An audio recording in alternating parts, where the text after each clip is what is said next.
আপনারা সবাই অবগত আছেন যে গত 12 ডিসেম্বর 2025 শুক্রবার শরীফ ওসমান হাদী আসন্ন জাতীয় সংসদ নির্বাচনে 8ম আসনের স্বতন্ত্র প্রার্থী হিসেবে মতিঝিল ওয়াহদা মসজিদ হতে জুম্মার নামাজ শেষে নির্বাচনী প্রচারণা সমাপ্ত করেন। অতঃপর তিনি অটোরিকশা যোগে তার বড় ভাই ওমর হাদী সহ সরওয়ার্দী উদ্যানের উদ্দেশ্যে রওনা করেন। পিছনে দুইজন দুষ্কৃতকারী হেলমেট পরিহিত অবস্থায় একটি মোটরসাইকেলে তাকে অনুসরণ করতে থাকে। বিজয়নগর পানির ট্যাঙ্কির অভিমুখে বক্স কালভার্ট রোডের ডিআর টাওয়ারের সামনে পাকা রাস্তার উপর দুপুর আনুমানিক 14টা 20 ঘটিকার সময় পিছন হইতে তাকে অনুসরণ করা মোটরসাইকেল থেকে তাকে গুলি করে দ্রুত মোটরসাইকেল আরোহীরা পালিয়ে যায়। এতে তিনি মাথায় গুলিবিদ্ধ হয়ে মারাত্মক জখমপ্রাপ্ত হন। তাকে চিকিৎসার জন্য প্রথমে ঢাকা মেডিকেল কলেজ, পরবর্তীতে উন্নত চিকিৎসার জন্য এভারকেয়ার হাসপাতাল এবং পরবর্তীতে সিঙ্গাপুর জেনারেল হাসপাতালে ভর্তি করা হয়। তিনি গত 18/12/2025 তারিখে সিঙ্গাপুরে মৃত্যুবরণ করেন। ইন্না লিল্লাহি ওয়া ইন্না ইলাইহি রাজিউন। এই সংক্রান্তে পল্টন থানায় একটি মামলা দায়ের করা হয় এবং এই মামলার সঙ্গে পরবর্তীতে যেহেতু উনি মৃত্যুবরণ করেছেন আমরা 302 ধারা সংযুক্ত করি। মামলাটি বর্তমানে ডিবি কর্তৃক তদন্তাধীন। ঘটনার বিষয়ে যদি আমরা বলি, আপনারা জানেন যে 2:20 ওনাকে মোটরসাইকেল আরোহী গুলি করে। এই সম্পদ আমরা প্রাপ্তির পরে তাৎক্ষণিকভাবে আমরা ঘটনাস্থলে যাই।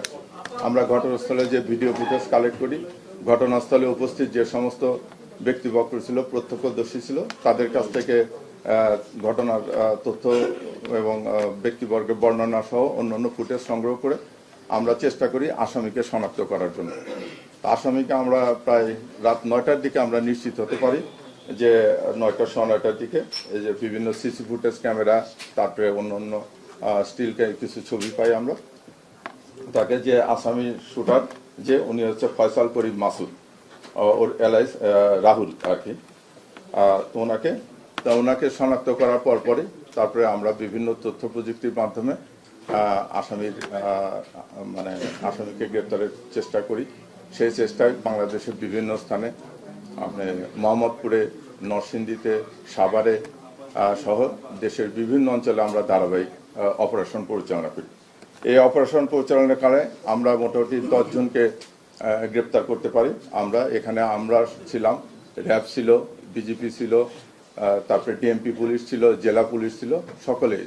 এই আলোচিত ঘটনার সঙ্গে সঙ্গে আমাদেরকে বলা হয় যে প্রত্যেকটা ইউনিটকে নির্দেশ দেওয়া হয় যে সর্বোচ্চ গুরুত্ব দিয়ে এই মামলার যেন আসামিদেরকে গ্রেপ্তার করা হয় এবং এই রহস্য উদ্ঘাটনের চেষ্টা করা হয়। তার এই ধারাবাহিকতা আমরা বললাম যে ঘটনার সংশ্লিষ্টতায় আমরা 10 জনকে বিভিন্ন স্থান থেকে গ্রেপ্তার করি এবং এই গ্রেপ্তার তাদের জিজ্ঞাসাবাদের সঙ্গে সঙ্গে আপনারা জানেন যে ঘটনায় যে মোটরসাইকেলটি ব্যবহৃত হয়েছে সেই মোটরসাইকেলটা আমরা উদ্ধার করেছি। ঘটনায় যে গান দিয়ে শ্যুট করা হয়েছে সেই গান উদ্ধার করা হয়েছে, গান সহ আরও 3টি গান উদ্ধার করা হয়েছে। তাছাড়া গুলি এবং আরও কিছু ডকুমেন্ট জব্দ করেছে, কিছু ব্যাংকের চেক জব্দ করা হয়েছে, পাসপোর্ট জব্দ করা হয়েছে, মোবাইল ফোন সহ অন্যান্য আলামত জব্দ করা হয়েছে। এখন মামলাটি তদন্তাধীন। আমরা আসামিদেরকে রিমান্ডে নিয়ে এসে পুলিশ হেফাজতে নিয়ে এসে জিজ্ঞাসাবাদ করে আমরা মামলার রহস্য উদ্ঘাটনের চেষ্টা করতেছি এবং দায়ী ব্যক্তিদের দ্রুত গ্রেপ্তারের ব্যবস্থা নিচ্ছি। এটি ছিল না, যারা গ্রেপ্তার আচ্ছা একটা করে একটু যদি বলেন। দেশের বাইরে চলে গেছে, কথাটি কি সত্য নাকি? প্রশ্ন উত্তর পরে এটা কিন্তু আরো অংশ আছে আমাদের বিজিবি আছে, তারা এইটারই অংশ না, এটা ওনারা অংশ বলুক, আমরা প্রশ্নের জবাব দিব। প্রশ্নের জবাব মামলা যেহেতু আমার কাছে তদন্তাধীন, এখানে অন্যান্য সংস্থা কাজ করেছে, তো সেই জন্য আমরা বলতেছি আপনার বিজিবি ছিল, র্যাব ছিল, আপনারা ওনাদের র্যাবের পক্ষ থেকে সার্বিকভাবে মামলা যেহেতু তদন্তাধীন আমার কাছে যে কোনো প্রশ্নের উত্তর আমরা আপনাদেরকে দেব। ধন্যবাদ। আসসালামু আলাইকুম প্রিয় সাংবাদিকবৃন্দ, আমি উইং কমান্ডার ইন্তেখাব র্যাবের মুখপাত্র হিসেবে এখানে উপস্থিত আছি। কারণ আপনারা সবাই আমাকে শুনতে পাচ্ছেন। গত 12 ডিসেম্বর 2025 সময় দুপুর 2:23 ওসমান হাদীকে গুলি করা হয় এবং এই সংবাদ পাওয়া মাত্রই র্যাব ঘটনাস্থলে উপস্থিত হয়ে ছায়া তদন্তের উদ্দেশ্যে ক্রাইম সিন পরিদর্শন, বিভিন্ন তথ্য এবং সিসিটিভি ফুটেজ সংগ্রহ, বিশ্লেষণ এবং প্রযুক্তি সহায়তায় হত্যার ঘটনায় জড়িত মোটরসাইকেলের দ্বিতীয় আসনধারী এবং শুটার হিসেবে ফয়সাল করিম মাসুদকে শনাক্ত করে। ফয়সালের গতিবিধি পর্যবেক্ষণ এবং প্রযুক্তি সহায়তায় জড়িত অপর ব্যক্তি মোটরসাইকেল চালক আলমগীরকেও শনাক্ত করা হয়। ঘটনাস্থলে সিসিটিভি ফুটেজ পর্যালোচনা করে হত্যায় ব্যবহৃত মোটরসাইকেলটির সম্ভাব্য নাম্বার প্লেট ঢাকা মেট্রো ল 546375, যার মালিক মোহাম্মদ আব্দুল হান্নানকে মোহাম্মদপুর থেকে গ্রেফতার করা হয়। পরবর্তীতে জানতে পারা যায় যে ফয়সাল করিম তার স্ত্রীর বাসা নরসিংদীতে 11 ডিসেম্বর আনুমানিক সকাল 6টা পর্যন্ত অবস্থান করেন। তারপর তিনি আগারগাঁওয়ের উদ্দেশ্যে রওনা করে আনুমানিক সন্ধ্যা 8টায় তার বোন জেসমিনের বাসায় পৌঁছান। পরদিন 12 ডিসেম্বর ভোর 5টায় আগারগাঁও থেকে ফয়সাল করিম ও তার সহযোগী আলমগীর গ্রিন জোন রিসোর্ট এর উদ্দেশ্যে উবার যোগে যাত্রা করেন এবং আনুমানিক সকাল 5:30টায় গ্রিন জোন রিসোর্টে উপস্থিত হন। আগারগাঁও থেকে রওনার পূর্বেই ফয়সাল তার বান্ধবী মারিয়াকে ভোর 4টায় ওই রিসোর্টে উপস্থিত থাকার জন্য বলে। তদন্ত সূত্রে 13 ডিসেম্বর 2025 তারিখে উবার চালক ও গ্রিন জোন রিসোর্টে বয়কে জিজ্ঞাসাবাদের মাধ্যমে মারিয়ার অবস্থান শনাক্ত করা হয় এবং আনুমানিক 2টার দিকে বাড্ডা এলাকা থেকে তাকে গ্রেফতার করা হয়।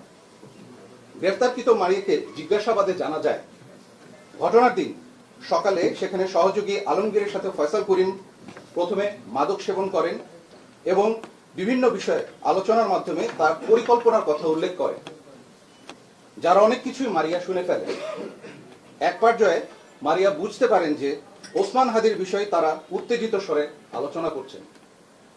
পরবর্তীতে ঘটনার দিন তারা উবার যোগে সকাল আনুমানিক 9টায় রিসোর্ট ত্যাগ করে আগারগাঁওয়ে তার বোনের বাসায় এসে উপস্থিত হন।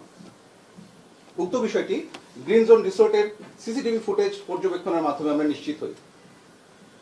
এক্ষেত্রে গ্রেফতারকৃত মারিয়ার দেওয়া তথ্য অনুযায়ী ফয়সালের স্ত্রী শাহেদা পারভিন সামিয়া এবং ফয়সালের শ্যালক ওয়াহিদ আহমেদ শিপুর অবস্থান শনাক্ত করা হয়। পরবর্তীতে 13 ডিসেম্বর আনুমানিক দুপুর 12টার সময় শিপুকে নরসিংদী হতে গ্রেফতার করে র্যাপিড অ্যাকশন ব্যাটালিয়ন। গ্রেফতারকৃত শিপুর দেওয়া তথ্য অনুযায়ী 14 ডিসেম্বর সকাল 6টায় ফয়সালের স্ত্রী সামিয়াকে নরসিংদী হতে গ্রেফতার করা হয়। 15 ডিসেম্বর আগারগাঁওয়ে উপস্থিত ফয়সালের বোনের বাসা শনাক্ত করে ওসমান হাদিকে হত্যা চেষ্টায় ব্যবহৃত 2টি ম্যাগাজিন, 11 রাউন্ড গোলাবারুদ, বিপুল সংখ্যক চেক এবং অন্যান্য আলামত উদ্ধার করা হয়। সিসিটিভি ফুটেজ বিশ্লেষণ এবং উপযুক্ত প্রযুক্তির মাধ্যমে মোহাম্মদ কবিরকে ফয়সালের সাথে ইনকিলাব কালচার সেন্টারে উপস্থিতের বিষয়টি নিশ্চিত করা হয় এবং পরবর্তীতে তাকে 15 ডিসেম্বর দুপুর 1টায় ফতুল্লা থেকে গ্রেফতার করা হয়। গ্রেফতারকৃত ফয়সালের স্ত্রী সামিয়ার তথ্য অনুযায়ী গত 16 ডিসেম্বর সকাল আনুমানিক 5টায় ঢাকার কেরানীগঞ্জ থেকে ফয়সালের মা ও বাবাকে গ্রেফতার করা হয়। ফয়সালের মা ও বাবার কাছ থেকে প্রাপ্ত তথ্যের ভিত্তিতে ফয়সালের শ্যালক শিপুকে জিজ্ঞাসাবাদের মাধ্যমে শিপুর বন্ধু মোহাম্মদ ফয়সালকে গ্রেফতার করা হয়। এখন এ পর্যায়ে আটককৃত অভিযুক্ত ব্যক্তিবর্গকে জিজ্ঞাসাবাদের মাধ্যমে নিম্নোক্ত তথ্য সমূহ আমরা জানতে পেরেছি, যা আপনাদের সামনে উপস্থাপন করছি। ওসমান হাদিকে হত্যা চেষ্টার পর ফয়সাল ও আলমগীর পুনরায় আগারগাঁওয়ে যায় এবং হত্যা চেষ্টায় ব্যবহৃত পিস্তল ও গোলাবারুদ লুকানোর পরিকল্পনা করে। অস্ত্রের ব্যাগটি সে তার বাবাকে দিয়ে তার শ্যালক শিপুর নিকট হস্তান্তর করতে বলে এবং সিএনজি যোগে সাভারের উদ্দেশ্যে রওনা দেয়। পরবর্তীতে ফয়সালের বাবা ব্যাগটি শিপুর কাছে হস্তান্তর করে। শিপু এই ব্যাগটি নরসিংদীতে ফেরত নিয়ে গিয়ে তার বোন অর্থাৎ ফয়সালের স্ত্রী সামিয়ার নিকট দিয়ে দেয়। সামিয়া ব্যাগটিকে পুনরায় শিপুর কাছে দিয়ে এটিকে লুকানোর জন্য বলে দেয়। পরবর্তীতে শিপু তার বন্ধু মোহাম্মদ ফয়সালকে বাসায় ডেকে সেই ব্যাগটি দিয়ে দেয় গোপন করবার উদ্দেশ্যে। মোহাম্মদ ফয়সাল তার বাসায় ব্যাগটি রাখার পর সোশ্যাল মিডিয়ায় দেশের সার্বিক পরিস্থিতি দেখে ভীত হয়ে পার্শ্ববর্তী তরুয়ার বিলে অস্ত্র এবং গোলাবারুদ সহ ব্যাগটি ফেলে দেয়। পরবর্তীতে তার দেওয়া তথ্য অনুসারে হত্যা চেষ্টায় ব্যবহৃত 2টি বিদেশি পিস্তল, 2টি ম্যাগাজিন, 41 রাউন্ড গোলাবারুদ এবং একটি খেলনা পিস্তল উদ্ধার করা হয়। র্যাবের মূল লক্ষ্যই হলো অপরাধ নির্মূল করে একটি নিরাপদ, শান্তিপূর্ণ এবং সুশৃঙ্খল সমাজ গড়ে তোলা। আর তাই এই ধরনের অপরাধীদের বিরুদ্ধে আমাদের এই অভিযান চলমান থাকবে এবং এই ঘৃণ্য হত্যাকাণ্ডের সাথে জড়িত মূল অপরাধীদেরকে অবশ্যই আইনের আওতায় আনা হবে। শেষেরটাই বলি, শেষ অবস্থানটা কোথায় এটা জানলে তো আমরা আপনাদের সামনে আরো হয়তো এই ব্রিফিংয়েরই হয়তো এইভাবে দরকার হতো না। শেষ অবস্থানটা সুনির্দিষ্টভাবে আমাদের কাছে এইভাবে তথ্য নাই। আমরা নানাভাবে আমাদের তদন্তকারী অফিসাররা, আমাদের গোয়েন্দারা চেষ্টা করে যাচ্ছে। আর যেটা আপনি বলেছেন যে উনি সে আসামি বর্ডার পার হয়ে চলে গেছে কিনা, এই বিষয়টা আমাদের কাছে সুনির্দিষ্ট তথ্য, আমরা এখনো কনফার্ম হতে পারিনি যে সে হয়ে চলে গেছে। এটা একটা হতে পারে, এটা একটা অনেক সময় অপরাধীরা নানা ধরনের এর তথ্য দিয়ে, বিভ্রান্তিকর তথ্য দিয়ে নিজেদের অবস্থানটা গোপন করারও প্রয়াস চালাতে পারে, সেরকম একটা প্রচেষ্টা হতে পারে। আমরা দেশের ভিতরে বা কোথায় সে আছে আমরা তার অনুসন্ধান আর তদন্ত আমরা চালিয়ে যাচ্ছি এবং যে কোনো দেশের ভিতরে কোথাও আছে কিনা থাকলে আমরা তাকে গ্রেপ্তারের চেষ্টা আমাদের চলমান আছে। আমার একটা ছোট্ট প্রশ্ন ডিবি প্রধানকে, যে জেল থেকে যেভাবে হোক বের হয়েছে ফয়সাল, বের হওয়ার পর সে ছাত্রলীগের একটা থানার সভাপতি।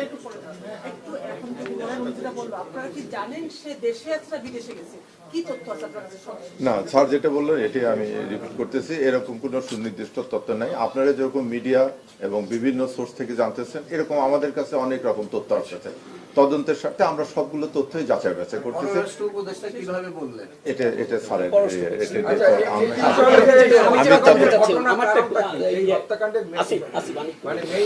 কারণে হত্যাকাণ্ড হয়েছে, আপনারা কি পেলেন? যতগুলো মোটিভটা কি ছিল? এখনো মোটিভ কি এটা তো আপনি জানেন যে প্রাথমিকভাবে এখনো ওটা জানা যায়নি। মনে হচ্ছে যে ব্যক্তিগত কোনো শত্রু না, এটা কোনো রাজনৈতিক থেকে হত্যাকাণ্ডটা সংঘটিত, এটা আমাদের প্রাথমিকভাবে ধারণা। আপনারা যেহেতু জানেন যে এখনো আমরা মূল আসামি ফয়সাল এবং আলমগীরকে গ্রেপ্তার করতে পারিনি, কাজে ওইভাবে জানা আছে। এখন ঘটনাটা যে ঘটেছে, এই ঘটনা সংশ্লিষ্ট তাকে আশ্রয় প্রশ্রয়দাতা, তাদের অস্ত্র পজিশনে রাখা, এই সমস্ত আসামিকে আমরা জিজ্ঞাসা করছি করে এটাই আমরা তদন্তে এই ঘটনাকে কেন্দ্র করে আমরা বাংলাদেশে কিন্তু বড় ধরনের তাণ্ডব দেখেছি গত কিছুদিন ধরে। তাহলে কি আইন শৃঙ্খলা রক্ষাকারী বাহিনী বিষয়টাকে খুব সিরিয়াসলি নিচ্ছে না? এখনো আপনারা খুঁজছেন সবকিছু? না, সিরিয়াসলি নিয়ে এই ঘটনা সংক্রান্তে 10 জনকে গ্রেপ্তার করা হয়েছে।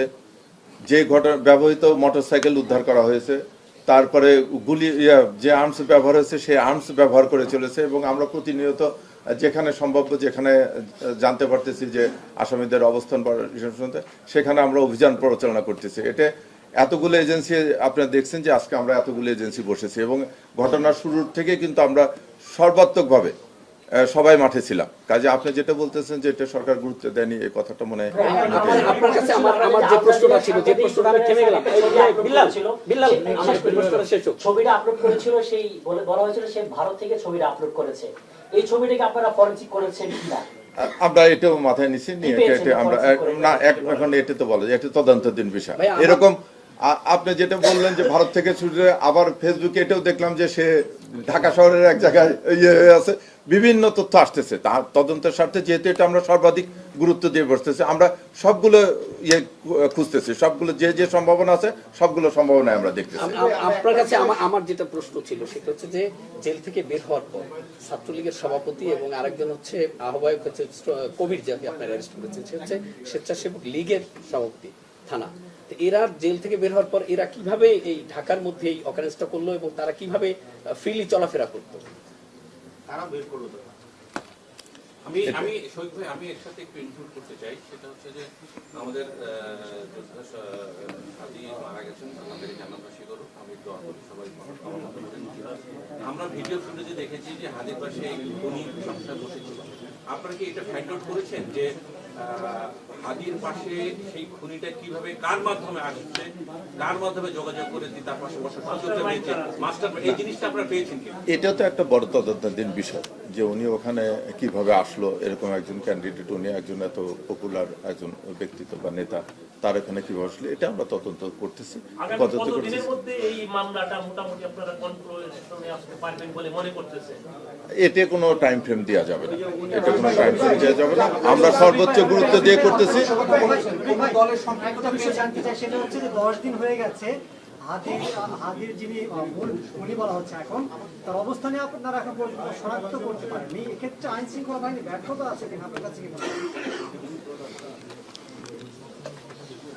সফলতা ব্যর্থতা ওভারঅল এটা আপনারা বলতে পারবেন ব্যর্থতা আছে কিনা। আমরা আমাদের কিন্তু সর্বোচ্চ প্রচেষ্টা অব্যাহত রেখেছি। আমাদের প্রত্যেকটা আইন শৃঙ্খলা বাহিনীর যে অর্গানগুলো, আমাদের পুলিশ পুলিশ হেডকোয়ার্টার্স, তারপরে ডিএমপি, ডিএমপি, বিজিবি, যেহেতু বর্ডার ক্রস করার প্রশ্ন আছে, সেই জায়গায় আমরা প্রথম থেকেই আমরা বিজিবিকে আমরা ইনগেজ করেছি, উনি ব্রিফ করেছেন আপনাদেরকে, সাথে সাথে র্যাব আছে।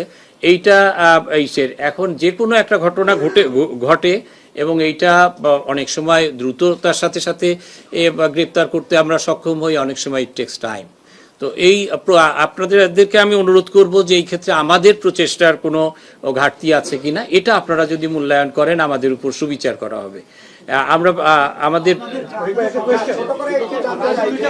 বলা হয়েছে ভাই বোনেরা হতে পারে রাজনৈতিক হত্যাকাণ্ড, কোন রাজনৈতিক দলের সম্পৃক্ততা আছে আপনারা এমন কোন ক্লু পেয়েছেন? এইটা আমরা আমাদের তদন্ত সংস্থা ডিবি তারা করেছে। আমরা এখনো এরকম কোনো ক্লিয়ার কোনো ইয়েতে আসতে পারিনি। এই বিষয়গুলো আমরা পুরা তদন্তটা কনক্লুড করলেই তখন আপনাদেরকে বলতে পারবো। উপজেলা চেয়ারম্যান এই যে কেরানীগঞ্জের শাহিন চেয়ারম্যানের নাম বিভিন্ন জায়গা থেকে আমরা শুনতে পাচ্ছি যে তিনি মাস্টারমাইন্ড, আপনারা এরকম কিছু পেয়েছেন কিনা? আর 2 নম্বর প্রশ্ন হচ্ছে, একজনকে প্রথম মোটরসাইকেলের মালিক হিসেবে গ্রেফতার করা হয়ে গেছিল, তাকে পরে জানা গেল যে তার নাম্বার প্লেটটি ভুয়া, তো তার ক্ষেত্রে আসলে কি সিদ্ধান্ত হচ্ছে? এটা যেটা হয়েছে যে ওরা তো মোটরসাইকেলের যে অরিজিনাল নাম্বারটা, সেই নাম্বারটা ফয়সালের বাবা চেঞ্জ করেছে, করে একটা ভুয়া মোটরসাইকেল নাম্বার দিয়েছে। আমরা যখন প্রথম সিসি ক্যামেরার ফুটেজ পাই করে, তখন ওই নাম্বার প্লেটটা দিয়ে আমরা মোটরসাইকেলের মালিকটা বের করলাম। আসলে তো এটা ভুয়া একটা মোটর নাম্বার। ওই নাম্বার প্লেটটা দেখা যাচ্ছে যে ভদ্রলোকের, সেই ভদ্রলোক মোটরসাইকেল কিনে 8 মাস আগে বিক্রি করে দিয়েছে। কাজে আমরা তাকে নিয়ে আসছি এবং তখন মামলা দায়ের হয়নি। এটা করার জন্য আমরা তাকে কি করলাম, তখন তাকে জিজ্ঞাসাবাদ করে এই তথ্যগুলো তো আমাদেরকে জানতে হবে, বিআরটিএ যাচাই করতে হবে, আমাদেরকে মোটরসাইকেলের দোকানে যেতে হবে, এই জন্য তাকে আমরা 54 করেছিলাম। পরে যখন আমরা অরিজিনাল মোটরসাইকেলের নাম্বার প্লেটটা উদ্ধার করতে পারলাম তখন তাকে আমরা করেছি। আজকে তার শুনানি আছে, 54 থেকে তাকে রিলিজ করে দেওয়ার জন্য আমরা তাকে রিলিজ করে দেবো। আপনারা 10 জন অ্যারেস্ট করেছেন বলেছেন, আমরা কি বিজেপি র্যাব সহ টোটাল 10 জন এই মামলা সংক্রান্ত টোটাল 10 জন। না, এটা তো পরীক্ষা করতে দিতে হবে। আমরা ঘটনাস্থল থেকে যে বুলেট পাওয়া গেছে এবং বুলেটের সেগুলো নিয়েছি, অস্ত্র এখন নিয়ে আসতেছি। অস্ত্র তো জানেন যে অস্ত্র মামলাটা হয়েছে নরসিংদীতে, ওখান থেকে আমরা কোর্টের প্রেয়ার দিয়ে নিয়ে আসতেছি, নিয়ে এসে আবার কোর্টের প্রেয়ার দিয়ে তারপরে এটা ব্যালিস্টিকের জন্য পাঠাতে হবে। এটা আমরা অনগোয়িং প্রসেস আর কি। দুজনের পদত্যাগ দাবি করা হয়েছে, যদি কোনো ব্যবস্থা বা আসামি ধরা না পড়ে সেক্ষেত্রে আপনারা এই বিষয়টা মাথা রাখছেন কিনা, কি নির্দেশনা দিয়েছে সরকার পক্ষ থেকে? আমরা অবশ্যই জনদাবি বা পাবলিকের যে রিসেন্টমেন্ট, সেটাকে তো সর্বাধিক গুরুত্ব দিয়ে থাকি। এই ক্ষেত্রে আমাদের করণীয় কি আছে, আমরা আমাদের সর্বোচ্চটাই ঢেলে দিতে পারি, এটা আমরা অব্যাহত রেখেছি। এটা এইটুকু আপনাদেরকে অ্যাসিওর করতে পারি। আপনাদের প্রচেষ্টার ফলে এখনো আসামি দেশে না বিদেশে সেটাও তো জানা গেল না। জানা যায়নি। শুধু শাহিন চেয়ারম্যান না, আমি যেটা বললাম যে যাদের যাদের নাম আসতেছে, আমরা অনেকে আমাদের নজরদারিতে আছে। আমরা তাদের ব্যাপারে তথ্যপত্র সংগ্রহ করতেছি এবং তদন্তে প্রাপ্ত হলে অবশ্যই তাদেরকে গ্রেফতার করবো। সেই শাহিন চেয়ারম্যান সবাইকে ধন্যবাদ। সোশ্যাল মিডিয়া আসামির আইপি নাম্বার অমুক নাম্বার দিয়ে ভারতে গেছে, এইগুলো কি? এটার ব্যাপারে আপনারা অ্যাকশন নিচ্ছেন না কেন? কেন বিভ্রান্তি ছড়াচ্ছেন?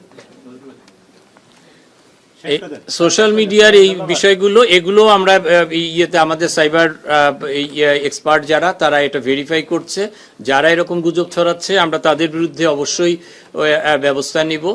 এটা আমাদের ইয়েতে মাথায় আছে। ইসের যে গুজব কোনটা কোনটা সঠিক এটা যাচাই করতে আমাদের অবশ্যই সময় লাগে। তো এটা আমাদের বিভ্রান্ত করার জন্য এ ধরনের গুজব আছে, তো এগুলো আমরা তাদের বিরুদ্ধে ব্যবস্থা নিই। আর চেকের বিষয়টা, একটা চেক আসছিল, চেক নির্ধারণের একটা বিষয় আছে, চেকগুলি কারা দিচ্ছে, কথা বলতে চাইছিলেন একটু যে চেকগুলি এই বিষয়ে যে একটা ভিডিও দেখলাম যে থানার মধ্যে থেকে দীপুচন্দ্র দাস পরবর্তীতে রাস্তায় চলে গেল, আসলে পুলিশ কি ব্যর্থ হইল কিনা? চেকের এটা ওইটা বলবো। চেক উদ্ধার করা হয়েছে, চেক যেগুলো উদ্ধার করা হয়েছে কিছু সংখ্যক দেখা যাচ্ছে যে বিভিন্ন ব্যক্তির নামে চেক, এগুলো সাইন করা এবং অ্যামাউন্ট বসায়, এটা পাওয়া গেছে। না না না, এগুলো চেক জাস্ট বইয়ের ভিতরে উনি সিগনেচার করে রেখে গেছে ডেট ছাড়া কোনো টাকা অ্যাকাউন্টে টাকা না। আর অ্যাকাউন্টের ব্যাপারে আমরা যে কয়টা অ্যাকাউন্ট পেয়েছি আমরা ইয়েতে বাংলাদেশ ব্যাংকে লিখেছি, পিএফআর এ রেখেছি, এটা করার জন্য, যাচাই করার জন্য। একটা জিনিস জানতে চাই, সেটা হচ্ছে যে এটা লাস্ট আমার প্রশ্ন, সেটা হচ্ছে যে আপনারা ডেভিল হান্ট অপারেশন সাধারণত বলেছেন, অর্ডার দিয়েছেন, এভারেজে প্রতিদিন 1500-1600 অ্যারেস্ট হচ্ছে। এটা ডেভিল হান্ট অপারেশন আগেও এবং এখনো এই সংখ্যাটা কিন্তু এই রেঞ্জের মধ্যেই আছে। তাহলে ডেভিল হান্ট অপারেশনটা না না না, এই জায়গা বোধহয় ভুল হচ্ছে। না, এখানে আমাদের ডেভিল হান্ট অপারেশনের এক্সক্লুসিভ 900-800 এরকম গ্রেপ্তার আছে, আর ওয়ারেন্ট এক্সিকিউশনের আরো একটা আছে, ওইটা বোধহয় এখানে দেওয়া হয়নি। আমরা এই অপারেশন রিলেটেড যেহেতু কথা বলেছি, দেখছি যে 1500-1600 আপনারা স্টেটমেন্ট দেয়, পুলিশ হেডকোয়ার্টার থেকে আমাদেরকে মেসেজ দেয়, এভারেজে 1500, 1550, 1600 এর মধ্যে। না, অপরাধী গ্রেপ্তারের ইয়েটা আমার মনে হয় যে বেড়েছে, অনেকটা বেড়েছে। আমি আর যদি